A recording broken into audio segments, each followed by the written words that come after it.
Peut-être un élément juste pour poursuivre là-dessus, c'est toute la dynamique qui est en place aujourd'hui au niveau Nord-Pas-de-Calais autour de la notion de troisième révolution industrielle, dont vous êtes partie prenante en tant que copilote à titre de conseiller régional, voilà, puisque c'est une initiative qui est co-initiée par la région et la Chambre de commerce et d'industrie.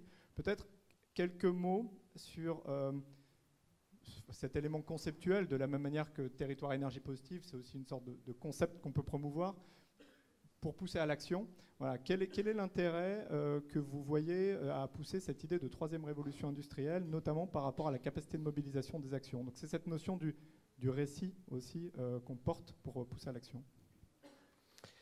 Bon, première et deuxième révolution industrielle, c'est charbon, électricité, avec des modes de communication qui changent. Je ne vais pas refaire l'histoire. On est à la fin de cette histoire-là. On pourrait le détailler longuement, mais je l'ai dit en quelques mots, tout le monde l'a à peu près perçu, quoi. Le pétrole dans 80% des objets, le gaspillage pour le transport, des barrières de trottoir, des bordures de trottoir qui viennent de Chine et qui coûtent moins cher que des barrières produites chez nous, parce que traverser la planète, ça coûte rien. Enfin, tout ça, ça nous génère un modèle dont on est à la fin. Ça, on le voit bien.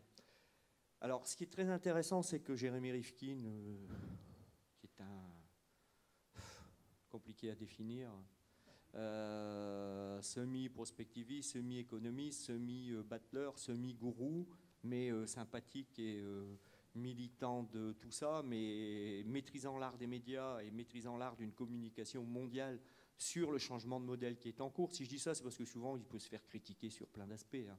Mais il fait bouger les lignes parce qu'il fait prendre conscience qu'on est à la fin du modèle carboné fossile et qu'il va falloir aller vers la société décarbonée. Et quand c'est lui qui dit ça, un premier ministre chinois, ça a plus d'impact que si c'est nous trois ici autour de la table. Donc ce qui est intéressant dans notre région, c'est qu'on est la plus martyrisée de France sur le plan de son passif de l'histoire qu'on a eue, hein, les niveaux de formation, le modèle économique, enfin, on est dépassé, hein. D'ailleurs, l'intensité énergétique du Nord-Pas-de-Calais est double de celle de la France. C'est-à-dire qu'on consomme 2 fois plus d'énergie compte tenu du type d'activité qu'on a. On a encore de la sidérurgie, on a encore des activités de ce type, heureusement d'ailleurs, parce que sinon, je ne sais pas où on serait. Bon. Mais donc, du coup, la Chambre de commerce et la région, ça c'est quand même très intéressant parce qu'il y a un portage œcuménique, ont décidé ensemble de travailler avec Jérémy Rifkin dans l'idée de mobiliser la société régionale pour engager la transition vers la troisième révolution industrielle, c'est-à-dire celle de la sobriété, de l'efficacité énergétique, des énergies renouvelables, du bâtiment producteur d'énergie, du stockage d'énergie et du pilotage par Internet et de la mobilité durable, pour faire court, c'est les piliers du raisonnement Rifkin. Bon. Alors, c'est très intéressant parce que chez nous, c'est pour ça que j'ai commencé tout à l'heure par un petit pied de nez à votre question en disant nous, on est des résidus de l'histoire du modèle d'avant, quoi, hein. Chez nous, du coup, il y a une sensibilité. Quand Jérémy Rifkin interpelle M. Auchan ou numéro 1 mondial, ou M. Roquette, numéro 1 mondial de l'amidon, on a des poids lourds, qui leur dit mais comment vous faites dans 20 ans quand il n'y a plus d'énergie fossile carbonée pour des questions de taxation carbone, pour des questions d'accès à la ressource, de prix, etc. Il ne rit pas au nez. Parce qu'on a, nous, des fermetures d'usines tout le temps à cause de ces problèmes-là. Et donc, du coup, ça a enclenché une stratégie des acteurs régionaux. Alors, bien sûr, les militants associatifs, écologistes, etc., bien sûr, ravis qu'on puisse se dire on engage la région vers un modèle décarboné, mais aussi des milieux industriels. Avec Rifkin, on est allé rencontrer tous les gens à Dunkerque. Il y a Rio Tinto, ce n'est pas des philanthropes, hein, c'est des grands groupes mondiaux. Hein, bon. Et du coup, on a élaboré un master plan, co-élaboré avec les acteurs de la région. On n'a pas acheté le bouquin de Rifkin qui fait une théorie conceptuelle. On a regardé ce que ça voulait dire dans la région. Qu'est-ce qui existait déjà comme stratégie qui allait dans ce sens? Par exemple, l'éolien offshore sur nos côtes, par exemple, des grandes mutations industrielles ou un pôle de compétitivité sur les moteurs électriques, par exemple, enfin, des choses comme ça. Bon. Comment ça a déclenché des initiatives habitantes? Par exemple, on a lancé ensemble un livret d'épargne populaire sur la troisième révolution industrielle qui marche du feu de Dieu. Les gens investissent dedans. En plus, le livret A s'est écroulé, donc ça nous arrange bien. On a fait beaucoup de pubs en disant investissez pour la région et pour l'avenir énergétique. Bon. Et on a un certain nombre de grands projets structurants. Donc ce qui est très étonnant, c'est qu'on a des salles pleines, non pas de militants, parce que les gens qui sont ici sont quand même plutôt militants de la question énergétique, mais on a des salles pleines d'opérateurs, de collectivités, du milieu économique, qui disent, finalement, ce qu'ils nous proposent, c'est d'être les pionniers de la troisième révolution. On est aujourd'hui les derniers de la classe, parce qu'on a été très emblématique de la première et de la deuxième. Bon, et ce qui est intéressant aussi, c'est que Rifkin, quand il va ailleurs, il nous disait l'autre jour, il était au Kazakhstan, et puis il dit, regardez, moi je travaille avec la région Nord-Pas-de-Calais. Vous savez, c'est la région, avec la Ruhr, reconnue comme étant un peu la plus marquée par tout ça. Et vous voyez, ces gens-là, ils ont compris qu'il fallait investir dans l'avenir. Donc c'est intéressant parce que c'est stimulant pour les acteurs, mais ça change aussi considérablement l'image de la région. La preuve, vous m'avez posé une question sur ça. Donc c'est très positif dans la région, et ça renvoie à ce que disait Madame sur l'importance de l'appropriation et de la mobilisation. Nous, ça nous déclenche une mobilisation collective, toutes couleurs politiques confondues. Moi, je suis militant écologiste, donc on a tout, la droite, la gauche, les écolos, les milieux économiques, les milieux politiques, portage œcuménique, ça compte beaucoup. Vous reviendrez peut-être un petit peu d'ailleurs sur ce qui a précédé cette dynamique-là, qui est notamment l'interaction entre la région et la commune, spécifiquement de Los-Angeles, à travers tout un ensemble de pôles de compétences, etc. Bernard Pénaud, sur cette question du développement économique, finalement, le Thouarset, qui était à l'époque une communauté de communes d'un côté et un pays de l'autre, ce qui a, de ce que j'ai compris, créé vraiment l'entraînement le plus important dans le domaine énergétique, c'est quand même Tipper. Avant, la dynamique qui était autour de la construction d'une stratégie énergétique au sein du pays, notamment avec la mise en œuvre du PCET, donc Tipper, c'était du développement économique, à proprement parler. Alors comment ce projet Tipper finalement a emporté petit à petit une certaine adhésion, notamment au sein des élus en particulier, parce que c'est quand même un projet industriel, avec des unités industrielles portées par des privés, et puis comment ça a petit à petit forgé finalement un objectif de projet de territoire plus vaste, et vers lequel justement il faudra impliquer peut-être un plus grand nombre d'acteurs. Ouais, c'est vaste. Non, mais la question est vaste. Mais moi, ce que j'ai entendu tout à l'heure, premier effet positif sur moi de la conférence, c'est qu'il ne suffit pas d'avoir de l'industrie, il faut à côté l'éducation et la sensibilisation. Alors je ne l'ai pas découvert aujourd'hui, mais en même temps c'est dit par à la fois un témoignage fort et extrêmement concret de ce qui se passe chez vous en Autriche, et c'est dit aussi par un chercheur universitaire qui a de la hauteur et du recul par rapport à toutes ces questions. Alors, évidemment, Tipper a entraîné assez vite dans son concept industriel et économique, qui n'empêche pas l'aspect vertueux de la production d'énergie renouvelable, l'adhésion des politiques, toutes tendances confondues, vous le disiez, et l'adhésion du monde économique. Voilà, c'est un beau projet. Voilà, au début, Jean... je vais te voir tout de suite en disant c'est trop beau pour être vrai, mais ça paraît bien, c'est sympathique, etc. Et l'industriel que je suis en plus a tout de suite dit bah oui, on n'est pas dans le démonstratif, dans le pédagogique, on va produire, on va créer des emplois, et puis on va très vite produire beaucoup. Je crois que, bon, il s'est passé ça, mais je redis un peu ce que j'ai dit tout à l'heure. Si, en parallèle de ça, il n'y avait pas eu l'histoire à côté de ce qu'a engagé le syndicat de pays à l'époque, avec l'ingénierie qui va bien et toute la sensibilisation, même si on a encore beaucoup de chemin à faire, je crois qu'on resterait quelque part au milieu du chemin. Et ça illustre bien quand vous disiez l'industrie, ça ne suffit pas, quoi. Il faut que ça soit partagé par le territoire. Alors, pour plein de raisons. D'une part, parce qu'il faut que ça perdure, il faut que ça soit partagé, il faut que les gens s'y retrouvent. On voit de temps en temps des résistances ou des craintes sur certains projets. Et un des trucs qu'on entend quelquefois sur des projets éoliens ou autres, c'est il y a des gens qui viennent sur notre territoire, ils vont se faire beaucoup d'argent. Et puis nous, on a, pour ceux qui trouvent que c'est pas beau une éolienne, moi je trouve que c'est beau, mais il y en a qui trouvent que c'est pas beau, ben nous on aura les inconvénients, quoi. Si demain les gens ont plus de conscience de tout ça, sont plus acteurs, y compris financièrement, alors je crois que ça fait partie de certains ateliers de demain, et on reparlera de tout ça, évidemment, on entraînera les choses beaucoup plus loin. Nous, on a du chemin à faire là-dessus encore, on a beaucoup de chemin à faire. Moi, j'attends beaucoup de ces 3 journées, parce que le fait que ça se passe chez nous, et qu'on ait passé beaucoup de temps à préparer tout ça, et que vous soyez là tous venus vers nous, et que tous mes vice-présidents, une partie des conseillers communautaires sont présents sur les 3 jours, et que les techniciens se sont mobilisés pour préparer cette journée, il y a 230 agents. On a intégré beaucoup de compétences. Il y a 230 agents à la communauté de communes. Je pense qu'aujourd'hui, il y a un groupe d'ingénierie qui tourne autour de ces questions, qui sont des gens efficaces, que je remercie encore au passage, et qui font un bon travail de fond, qui viennent de l'ex-pays, entre autres, mais aussi dans la communauté de communes. Et là, on est sur des moyens qui sont assez importants, mais qui se comptent sur les deux doigts de la main. J'espère que vendredi midi, j'aurai 230 militants impliqués, qu'ils soient aux espaces verts, électriciens, aux finances ou à la sécurité, pour emmener notre territoire dans ces projets-là. Donc voilà un peu comment je vois les choses. C'est très bien.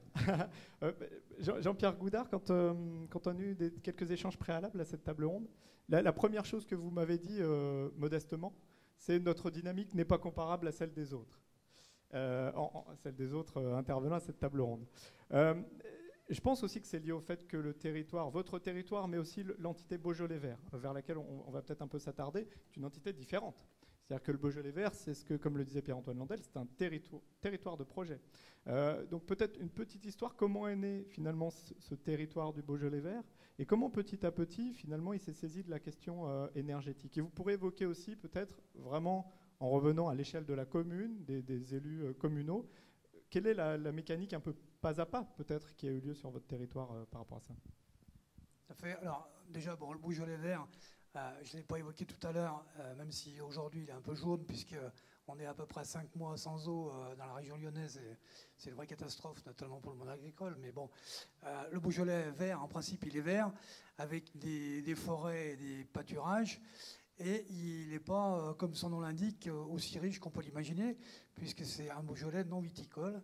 Et nos voisins, si vous passez un col quand vous venez de la plaine de la Saône, vous voyez la différence entre les villages viticoles qui sont encore bien riches, et puis chez nous, avec des communes rurales et assez reculées, même si on est à 50 km de Lyon. Alors, pour répondre à la question précisément, le Beaujolais Vert, c'est effectivement un territoire. On s'identifie par rapport à nos paysages, un peu comparable aux Vosges, si vous voyez les collines. Bon. Mais surtout, il a été... la dynamique s'est créée entre les maires, et d'ailleurs c'est ce qui a bien aidé, je dirais, à la réforme territoriale dans les années qui viennent de passer. Il s'est créé dans les années 2000, début des années 2000, avec les programmes Leader. C'est-à-dire que nous avons été éligibles au programme Leader, et petit à petit, donc, nous avons créé des projets autour de ces programmes, des projets communs. Et les 48 communes qui sont dans le Beaujolais Vert aujourd'hui ont appris à se connaître, à travailler ensemble et ont créé des projets. Parce que le Beaujolais Vert, ça a une tradition aussi industrielle, même si c'est un monde rural, qui était autour de la bonneterie en lien avec le bassin rouennais. La partie de la Loire de Roanne, beaucoup de bonnetterie, de tradition textile, de cuir. Et dans tous nos villages, on avait des petites bonnetteries qui fonctionnaient très bien au début du XXe siècle, et puis bien évidemment qui ont fermé avec la concurrence asiatique. Donc aussi une révolution industrielle qui est aujourd'hui, alors on ne peut pas la qualifier d'industrielle par rapport au Nord-Pas-de-Calais, mais une révolution, je dirais, culturelle au niveau de ce qui est de la partie industrielle, parce qu'il y en a quand même, et puis surtout une révolution par rapport au réchauffement climatique qu'on est en train d'opérer par rapport à la forêt et aux cultures agricoles. Mais pour répondre précisément à la question, c'est vraiment la dynamique, je dirais, des programmes Leader, puisqu'on en est au 4e, là, qu'on va démarrer, qui a fait vraiment un lien entre les élus, qui nous a appris à nous connaître, à travailler ensemble. Donc ça fait maintenant 15 ans qu'on travaille sur des programmes Leader différents, qui nous ont par exemple permis de numériser, si je peux dire, tous nos villages, avoir des connexions Internet au débit, etc. Donc on est rural, mais pas isolé, on va dire. Et aujourd'hui, on est bien évidemment sur d'autres thèmes, donc la transition énergétique. Mais c'est ça, je dirais, le fondement du Beaujolais Vert. Et moi, je trouve qu'effectivement, ça a été finalement un territoire de projet qui a fait qu'après, les élus ont eu des projets de territoire. Et peut-être alors avant le projet de territoire, quels sont les premiers projets finalement qui ont émergé et puis quelles étaient les motivations des porteurs, les différents élus voilà, est-ce qu'on est dans le domaine de la vision? Est-ce qu'on est dans le domaine des actions pragmatiques? Chacun fait ce qu'il peut où il est. Alors, je dirais qu'au départ, ça a été effectivement profiter de cette manne financière européenne en essayant d'équiper les communes, hein, par exemple les médiathèques, on a fait plein de choses comme ça, qui étaient un peu, je dirais, communales et pas très intercommunales. Et puis petit à petit, on s'est aperçu qu'il fallait travailler un peu plus ensemble et faire des projets plus structurants de territoire. Et aujourd'hui, on en est là, puisque, bon, entre-temps, il y a eu la réforme territoriale qui a, par exemple, créé la communauté de communes de l'Ouest rhodanien avec 50 000 habitants, où là, on est sur des projets, notamment en termes de mobilité, par exemple, puisque c'est un gros souci, ça, dans la partie rurale, avec nos collines et la neige, par exemple, l'hiver. Donc, c'est des choses qui sont très importantes. Et puis, bien évidemment, on va en parler, je pense, plus tard, la précarité énergétique, puisque on est dans des zones où on a la population la moins riche du Rhône, avec des coefficients d'intégration fiscaux qui sont très très faibles dans nos communes, et donc une précarité énergétique qui peut devenir un enjeu de territoire très important, puisqu'on a des gens qui aujourd'hui quittent leur logement puisqu'ils ne peuvent plus les chauffer, et donc ces gens-là soit partent vraiment sur la métropole, puisque la métropole peut être un aimant déjà au niveau de l'emploi, mais même au niveau de l'habitat. Et donc, on a des communes qui peuvent se vider, déjà qui se vident un petit peu, mais qui peuvent se vider à terme de leurs habitants. Donc aujourd'hui, un vrai enjeu de population et un vrai enjeu territorial. Et est-ce que les communes se videraient de leurs habitants parce qu'on leur proposerait ou on leur imposerait des éoliennes à côté de chez eux? Alors notamment, je sais qu'il y a quelques projets qui ont été initiés par des partenaires privés, sans forcément que ça rentre vraiment à l'époque dans le projet du territoire. Voilà, comment vous êtes positionné aussi en tant qu'acteur sur ce projet-là? C'est vrai que, compte tenu de la jeunesse de notre communauté, on a récupéré, si on peut dire, des projets qui étaient déjà initiés par des privés, mais qui avaient été faits sans concertation. On voit par exemple que l'exemple de l'Autriche, c'est évident que si on implique les habitants ou si on ne les implique pas, le projet n'est pas pris de la même manière. Et l'aboutissement, c'est qu'aujourd'hui, ces projets-là, il y a 2 projets d'éolien, il y a des projets de méthanisation qui sont assez fortement contestés, et que du coup, on essaye de reprendre à notre compte, cette fois-ci avec une concertation et avec une implication à la fois, je dirais, morale et peut-être financière des habitants, qui pourrait permettre de faire aboutir ces projets. Mais c'est vrai qu'on part finalement le recul sur la Comcom, c'est d'1 an et demi, hein, et sur ces projets-là, on essaye de rattraper le coup, si on peut dire. Mais avec quand même un bon espoir de convaincre, hein, puisque on montre aujourd'hui que ces projets ont un intérêt à la fois économique. Je parlais tout à l'heure de la rénovation de l'habitat. Il y a un intérêt économique direct avec de l'emploi créé en local, hein, donc c'est évident. Mais sur les projets d'ENR actuels, c'est vrai qu'on a une réelle difficulté. Alors, quand je disais que les habitants pourraient quitter leurs habitats, c'est pas à cause des éoliennes. C'est plus parce qu'ils ont vraiment des difficultés déjà de transport, hein, puisque beaucoup ne travaillent pas sur place. Et puis des petites retraites, notamment les agriculteurs à la retraite, hein, vous le savez sans doute. Il y a beaucoup d'agriculteurs à la retraite qui sont vraiment avec des retraites extrêmement faibles et qui ne peuvent plus habiter leurs fermes, qui deviennent trop grandes. Et ça, c'est un vrai souci, c'est un vrai problème. Bon, vous me rassurez sur les éoliennes quand même.